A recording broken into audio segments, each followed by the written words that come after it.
aad iyo aad yaan kaga mahad celinaynaa sida wanaagsan oo quruxda badan aad noo soo dhawayseen aan aaminsanahay ilaa saakay aroortii inaad noo taagneedeen cadceed aad noo taagneedeen waxaan iloobi karna ma aha waa maalin taariikhi ah oo aan nimid halkan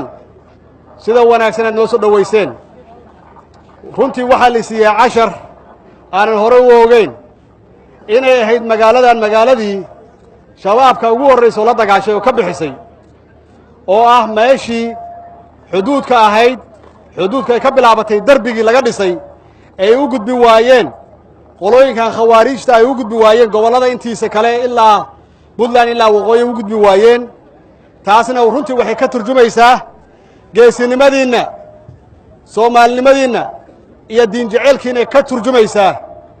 welina ilaa hadda ay ku soo noqon waayeen ilaa hadda oo aad u tihiin aasaaska nabadda galmudug aa u tihiin aad iyo aad yaan kugu mahad celinaynaa meelahan soo marnay kullina waxaan kala kulannay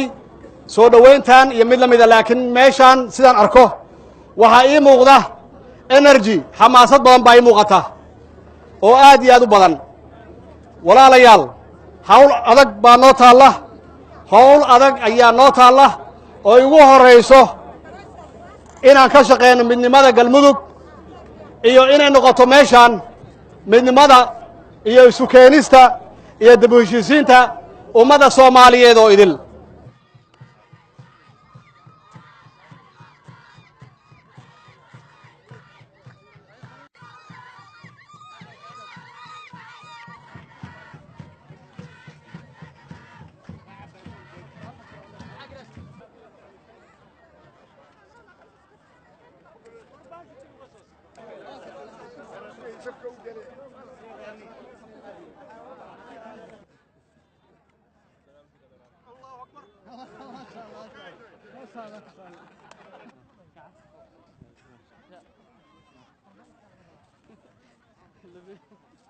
madaxweyne ilaahay dhowrka ku siiyo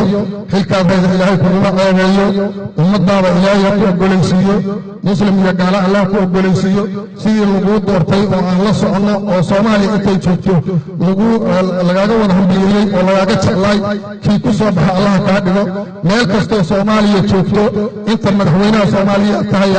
aad u dhaxayso meel walbaba waxaan aan rajaynaynaa inaad lugku tegi doonto inaad baahidooda buuxi doonto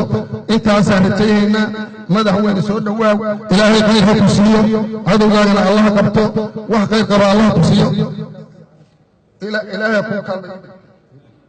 madaxweyne waxaan kaa rabaa madaxweyne quraanka kariimka iyo calankii soomaaliyana waa kaas